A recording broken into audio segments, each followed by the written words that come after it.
Hello students, मैं विवेक सिंह महरिया आज बात करूंगा आपसे सेरीकल्चर पे। सेरीकल्चर के पूरे टॉपिक को मैंने कुछ टुकड़ों में तोड़ दिया है और ये पूरे सेरीकल्चर का टॉपिक जो है हम 3 से 4 वीडियो में कंप्लीट कर लेंगे। हम आज पहले वीडियो में इसके इंट्रोडक्टरी पार्ट पे बात करेंगे। तो हम स्टार्ट करते हैं सेरीकल्चर। तो सबसे पहले बात ये आती है कि सेरीकल्चर है क्या। तो देखिए बच्चों, बात ये होती है कि किसी भी चीज़ का जब उसका व्यापारिक दृष्टि से पालन प्राप्त करने के लिए अगर रेशम कीट का पालन किया जाता है, यानी रेशम कीटों को व्यापारिक दृष्टि से लाभ प्राप्त करने के लिए इनको पाला जाएगा, तो ये प्रक्रिया जो है वो हमारी सेरीकल्चर कहलाएगी। अब बात ये आती है कि रेशम कीट को पालने की विधि और ये कैसे पता चला कि भी रेशम कीट से रेशम प्राप्त होता है। तो इस चीज़ का रेशम के कीट से रेशम के धागे प्राप्त करने की खोज चाइना की क्वांगटिंग प्रांत, एक चीन का एक प्रांत है क्वांगटी प्रांत की महारानी लोटजू ने सर्वप्रथम इस बात की खोज की कि रेशम के कीट से रेशम प्राप्त किया जा सकता है। और सेरीकल्चर का सर्वप्रथम क्रमबद्ध और प्रायोगिक अध्ययन, यानी वैज्ञानिक तरीके से अध्ययन की किस तरीके से रेशम के कीट में परिवर्धन होता है और कौन सी उसकी अवस्थाएं होती हैं और किस प्रकार रेशम प्राप्त होता है, इसके बारे में प्रयोग और इसको क्रमबद्ध अध्ययन जापान के वैज्ञानिकों ने किया। भारत में सर्वप्रथम इस चीज़ का अध्ययन और इस चीज़ के बारे में प्रयोग जो था वो लेफ्रो नाम के एक साइंटिस्ट थे, उन्होंने किया। और लेफ्रो जो साइंटिस्ट थे वो पूसा इंस्टीट्यूट दिल्ली में साइंटिस्ट थे। इन्होंने रेशम कीट के पालन पर प्रयोग प्रारंभ किए। अब हम बात करते हैं कि सिल्कवॉर्म या रेशम के कीट का क्लासिफिकेशन क्या होता है, क्योंकि हम जूलॉजी पढ़ रहे हैं तो हम देख लेते हैं इसकी क्लासिफिकल स्टेटस क्या है। तो इसका फाइलम आर्थ्रोपोडा है, यानी हम जानते हैं कि आर्थ्रोपोडा है तो हम ये जानते हैं कि इसमें जॉइंटेड अपेंडेजेज होंगे, ठीक है। क्लास इसकी इंसेक्टा है, that means 3 pairs of appendages होंगे। ऑर्डर इसका लेपिडोप्टेरा है। और फैमिली, चूँकि रेशम कीट है, रेशम कीट की 2 फैमिली हैं, एक बॉम्बिसिडी है, दूसरी सेटेनिडी है। दोनों ही फैमिलीज के जो कुछ इंसेक्ट्स होते हैं वो रेशम प्राप्त करने के लिए काम आते हैं। हम जिसका इस चैप्टर में मुख्यतः अध्ययन करेंगे वो करेंगे बॉम्बिक्स मोराई का। तो हमने उसी का क्लासिफिकेशन लिया है कि जीनस बॉम्बिक्स है और स्पीसीज जिसकी मोराई है। आप कुछ चीज़ देख पा रहे होंगे, आप ये देख पा रहे हैं कि मैंने यहाँ पे जीनस को अंडरलाइन किया है और स्पीशीज़ को अंडरलाइन किया है। हम बाकी को नहीं किया। हम सब ये जानते हैं अकॉर्डिंग टू ICZN, जब हम किसी चीज़ को पेपर पे लिख पा रहे हैं तो हम इटैलिक्स में नहीं लिख पाते उसे, तो हम उसे अंडरलाइन कर देते हैं। इसीलिए मैंने यहाँ इटैलिक्स में न लिख के इसको अंडरलाइन किया है। और हम जूलॉजी के विद्यार्थी होने के नाते इस आदत को, अगर इस अंडरलाइन करने की को अपनी आदत बना लेते हैं तो ये हमारे लिए बेहतर होता है। अब हमने बात की थी फैमिली 2 हैं, सेटेनिडी और बॉम्बिसिडी। हम इस वीडियो में बात करेंगे पहली फैमिली सेटेनिडी की। तो सेटेनिडी में जो 1 बाय 1 हम उन मॉथ या सिल्कवॉर्म की बात करेंगे जो रेशम कीड़े रेशम प्राप्त करने के लिए प्रयुक्त होते हैं। तो पहला है एंथेरिया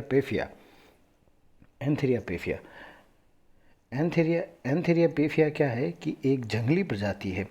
अगर ये जंगली प्रजाति है इसका मतलब क्या है कि इस मौत को पालना आसान नहीं है, तभी ये जंगली प्रजाति है, वरना तो घरेलू होती।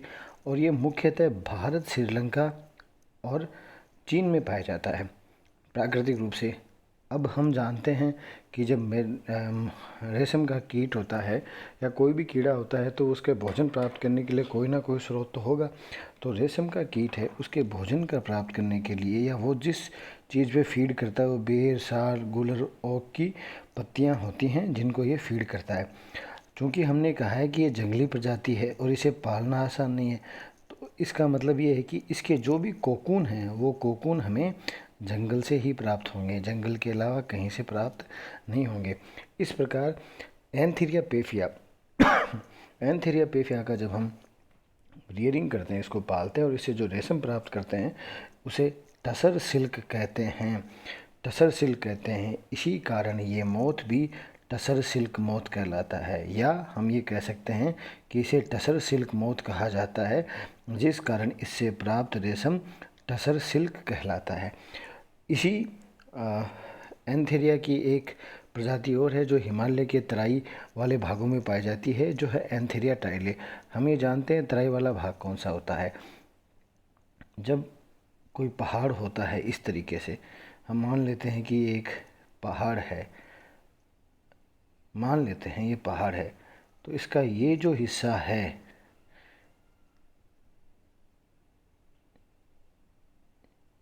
इसका ये वाला हिस्सा जो है, ये वाला जहाँ पहाड़ की ढलान मैदान से मिलती है, ये वाला इलाका जो है वो तराई क्षेत्र कहलाता है। तो इस तराई क्षेत्र में एंथीरिया पेफिया या सेटर्निडी फैमिली की एक और प्रजाति मिलती है।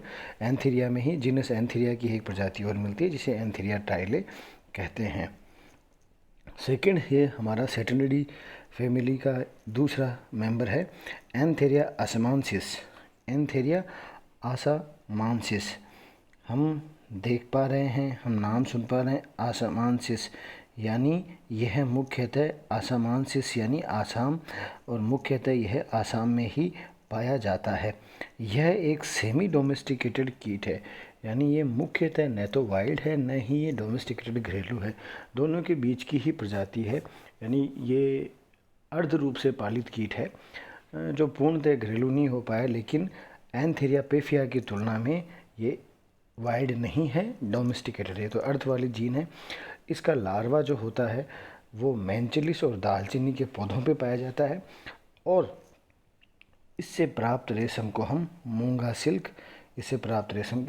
सिल्क कहते हैं। इसी कारण ये मूंगा सिल्क मोथ भी कहलाता है, या हम ये कह सकते हैं कि इसका दूसरा कॉमन नेम है मूंगा सिल्क मोथ, और इससे प्राप्त रेशम मूंगा सिल्क कहलाता है, या मूंगा सिल्क है, इस कारण इसका नाम मूंगा सिल्क मोथ है। और हम देख पा रहे हैं कि यहाँ हमने इसको देखा है कि ये फीमेल है जिसके साथ में कैटरपिलर है, और कैटरपिलर जो है वो मेंचिलिस और दालचीनी के पौधों का भक्षण करेगा, और मुख्य बाद में इस प्रकार से इससे रेशम प्राप्त होगा। अब हम तीसरे मेंबर की बात करते हैं, वो है एंथेरिया पेरिनी, या इसे कहा जाता है oak silk moth. Antheraea pernyi या ओक सिल्क मोथ इसका नाम है। यह मुख्यतः जापान और चीन में पाया जाता है, यानी यह मुख्यतः जापान और चीन में पाया जाता है, यानी यह भारत में मुख्य रूप से नहीं पाया जाता। हिमालय में इसकी कुछ प्रजातियां पाई जाती हैं जो हैं एंथेरिया रॉयलेट, और जापान में जो प्रजाति पाई जाती है वो पाया जाता है एंथेरिया यामामाई। हिमालय का मतलब भारत नहीं है।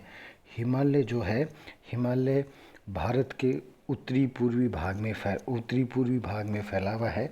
तो हिमालय भारत, चीन, नेपाल, भूटान और म्यांमार तक फैला हुआ एक पर्वत श्रृंखला है, इसलिए हिमालय का नाम आ जाता है। तो ये नहीं है कि वो भारत है, ये मुख्य, क्योंकि यह जो मोथ है वो मुख्य रूप से जापान और चीन में ही प्राकृतिक रूप से पाया जाता है। ये जापान में ये जो मोथ है वो सदियों से पाला जा रहा है, यानी जापानियों को इस मोथ को पालने की जो प्रक्रिया और क्रिया विधि है उसका सदियों से पता है कि किस प्रकार से इससे पालकर इसे रेशम प्राप्त किया जाता है। इससे उच्च गुणवत्ता का रेशम प्राप्त होता है। ये इस मोथ से प्राप्त सिल्क को हम ओक सिल्क भी कहते हैं। अब हम नेक्स्ट मेंबर की बात करते हैं, वो हमारा नेक्स्ट मेंबर है थायोपेलिया रिलीजियोसा। थायोपेलिया रिलीजियोसा से हमारी बात आती है, एक हम समझने के लिए बात कर लेते हैं कि यहाँ होता है रिलीजन का मतलब जिससे देवता जुड़े होते हैं, इसलिए ये देव हो गया, देव मूंगा सिल्क मोथ, इसे देव मूंगा सिल्क मोथ कहा जाता है। यह भारत के उत्तर प्रदेश व हिमालय के तराई भागों में पाया जाता है। हमने अभी थोड़ी देर पहले बात की थी कि अगर ये माने पर्वत है तो इस पर्वत का वो हिस्सा जो ज़मीन जब पर्वत ढलान पे होता है और मैदान से मिलता है तो वो हिस्सा इसका तराई कहलाता है। इस थायोपेलिया रिलीजियोसा या देवमूंगा सिल्क मोथ का लार्वा जो है वो मुख्यतः मेंचेलिस और फाइकस प्रजाति वो होती है जिसमें बरगद, पीपल जैसे पौधे आते हैं। ये फाइकस जीनस होता है। इसकी पत्तियों पर ये मुख्यतः इनकी पत्तियों पर फीड करता है। इस प्रकार के रेशम के कीट को पालने से जो रेशम प्राप्त होता है वो रेशम चूँकि मजबूत होता है और हल्का होता है, इसलिए इस प्रकार के रेशम के धागे से मछली पकड़ने के जाल बनाए जाते हैं।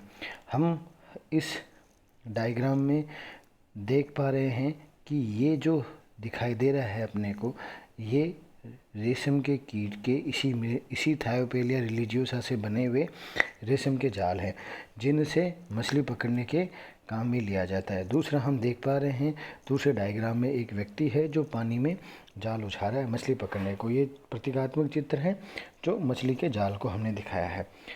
पांचवा इसका मेंबर है अटेकस एल्टस।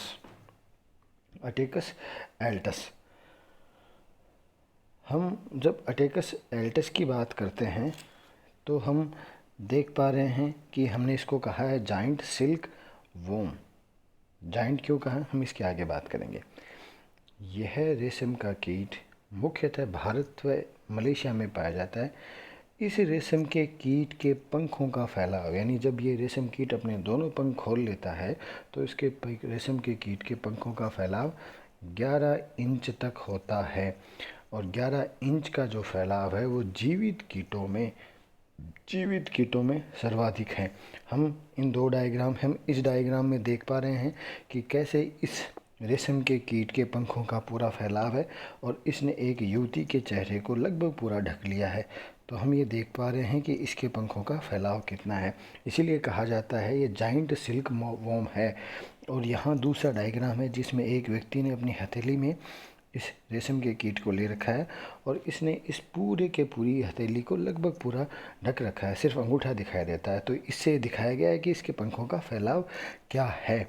अब हमारे सामने ये आता है, हमने कहा है कि जीवित कीटों में सर्वाधिक है, यानी ऐसा कोई कीट है जिसके पंखों का फैलाव इससे भी ज़्यादा है लेकिन वो जीवित नहीं है। तो हाँ, हम सही बात कर रहे हैं, वो जीवित नहीं है। ऐसा कीट हमारे सामने है और ये कीट है जो कीट लार्जेस्ट कीट है जिसके पंखों का फैलाव अभी तक सबसे अधिकतम देखा गया है पृथ्वी के प्रारंभ से लेकर अब तक, वो है मेगान्यूरोप्सिस परमियाना। ये एक ड्रैगन फ्लाई है और ये ड्रैगन फ्लाई कब थी, ये dragonfly late Permian era में, और जो लेट पर्मियन एरा आज से 275 मिलियन ईयर्स पहले था। 275 बिलियंस का मतलब है 27.5 करोड़ साल पहले ये ड्रैगन फ्लाई मेगान्यूरोप्सिस परमियाना पाई जाती थी। और इस कीट के पंखों का फैलाव 30 इंच तक था। 30 इंच या 2.5 फीट या 75 सेंटीमीटर। बिलीव नहीं कर पा रहे हम कि इतना भी किसी कीट के पंखों का फैलाव हो सकता है। लेकिन अगर हम इस डायग्राम को देखेंगे तो हम इसमें देख पा रहे हैं, इसमें नीचे डायमेंशन मीटर में लिया हुआ है और व्यक्ति की ऊंचाई जो है वो 2 मीटर से नीचे है। और वहाँ हम देख पा रहे हैं इस ड्रैगन फ्लाई के पंखों का फैलाव जो है वो कितना है, वो लगभग 2.5 फीट के पास है पंखों का फैलाव। तो ये अब तक का ज्ञात कीट है जो वर्तमान में नहीं पाया जाता है, जो 27.8 करोड़ या 375 मिलियन वर्ष पहले लेट पर्मियन में पाया जाता था। और वो एक ड्रैगन फ्लाई थी, मेगान्यूरोप्सिस परमियाना। अब हम नेक्स्ट सदस्य की बात करते हैं, फैमिली सेटेनिडी के नेक्स्ट मेंबर की हम बात कर रहे हैं और वो है अटेकस रिसिनी। अटेकस रिसिनी का एक नाम और है, इसका ही एक जूलॉजिकल नाम और है फिलोसीमिया रिसिनी, और या इसे हम इरी सिल्क मोथ कहते हैं। हम इरी सिल्क मोथ क्यों कहते हैं, हम बात करते हैं। यह पूर्वी एशिया में पाया जाता है। पूर्वी एशिया का मतलब ये है कि यह Myanmar, Vietnam, Laos, Cambodia, Singapore, Malaysia, Indonesia, इन भागों में पाया जाता है। इन भागों में मुख्यतः पूर्वी एशिया में पाया जाता है। जापान भी पूर्वी एशिया का भाग है। और यह इस रेशम कीट का जो लार्वा होता है वो अरंडी या कैस्टर की पत्तियों पे मुख्य रूप से फीड करता है। इस कीट से जो रेशम का धागा प्राप्त होता है, जब हम इसके कोकून से रेशम का धागा प्राप्त करते हैं तो ये धागा एक सतत धागे में प्राप्त न होकर टुकड़ों में प्राप्त होता है। इस कारण इसे साफ करना पड़ता है और इसे काटना पड़ता है। इसी कारण इससे प्राप्त रेशम को इरी सिल्क कहते हैं और इरी सिल्क के आधार पर इसका नाम इरी सिल्क मोथ है। अब एक सवाल आता है, यहाँ हमने लिखा है इरी कल्चर क्या है, यानी इरी कल्चर क्या है। सेरीकल्चर हम पढ़ रहे हैं और उसमें एक टर्म आगे इरी कल्चर क्या है। इरी सिल्क मोथ का पालन व व्यापारिक दृष्टि से रेशम प्राप्त करने की विधि को इरी कल्चर कहते हैं। क्या है eri culture? Eri silk moth को पालना व उससे व्यापारिक दृष्टि से रेशम प्राप्त करना, यानी अत्यधिक मात्रा में रेशम प्राप्त करना जिसे बेचकर लाभ प्राप्त किया जा सके, जो बाज़ार में लाया जा सके। यानी कि एक धागा प्राप्त कर लिया और वो एग्रीकल्चर नहीं, जिसे क्विंटलों, टनों, हजारों टन, लाखों टन रेशम प्राप्त किया जाता है। इस प्रकार की विधि को एग्रीकल्चर कहते हैं। राजस्थान में, ये बीकानेर में इस एग्रीकल्चर को विकसित करने के प्रयास किए जा रहे हैं। यहाँ हम डायग्राम में देख पा रहे हैं कि जो एटेकस रिसिनी है उसका लार्वा जिन पत्तियों को फीड करता है वो होती हैं अरंडी या कैस्टर की पत्तियाँ। वो हमने पहले वाले डायग्राम में वो हमें दिखाई दे रही हैं और दूसरे डायग्राम में हमें दिखाई दे रहा है कि कैटरपिलर इनको खाता हुआ प्रतीत हो रहा है। ये हमारी सेटेनिडी फैमिली की जो सिल्क मोथ थे उनके बारे में बात थी कि कौन सा सिल्क वर्म किस जगह काम आता है और किस पे वो उसका लार्वा फीड करता है, वो प्राकृतिक रूप से किन किन स्थानों पे पाया जाता है और उससे प्राप्त रेशम को क्या कहते हैं, इसका कॉमन नेम क्या है। तो हमने आज के वीडियो में बात की है। सेरीकल्चर के वीडियो फर्स्ट में हमने बात की आज कि सिल्क मोथ की जो दो फैमिलियाँ मुख्य रूप से हैं, बॉम्बेसिडी और सेटेनिडी।